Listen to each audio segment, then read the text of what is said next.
एक खूबसूरत सा रिश्ता यूं ही ख़त्म कर दिलस कि एक खूबसूरत सा रिश्ता यूं ही ख़त्म कर दिलस। हम दोस्ती निभावत रहनी और उनकरा के प्यार हो गई।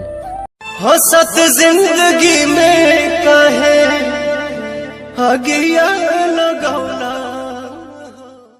कि ना हमार दिल बुरा रहे ना ओमे कोनो बुराई रहे, कि ना हमार दिल बुरा रहे ना ओमे कोनो बुराई रहे। सब नसीबे के खेल बा, किस्मते में जुदाई रहे।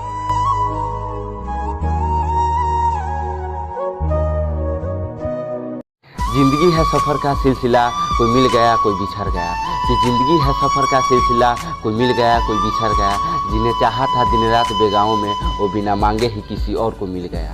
तोहरा हम सब जुदाई काहे करेलु बेवफाई, हम तो तोहके अपन मननी तू तो बन गइलू हर जाई। कि आज फिर खुदा ने पूछा कि तेरा हंसता हुआ चेहरा उदास क्यों है। कि आज फिर खुदा ने पूछा कि तेरा हंसता हुआ चेहरा उदास क्यों है। बरसती निगाहों में प्यास क्यों है।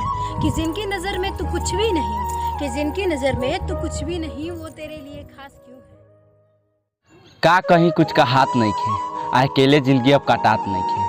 का कहीं कुछ का हाथ नहीं खे, अकेले जिंदगी अब काटात नहीं खे।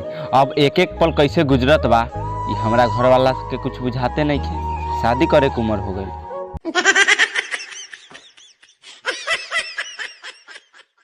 कि तोहरा नाम के सिंदूर जब हमरा मांग में हुई, कि तोहरा नाम के सिंदूर जब हमरा मांग में हुई, ओह पल कल्पना करियो कि हमरा आँख में कितना गुरूर हुई।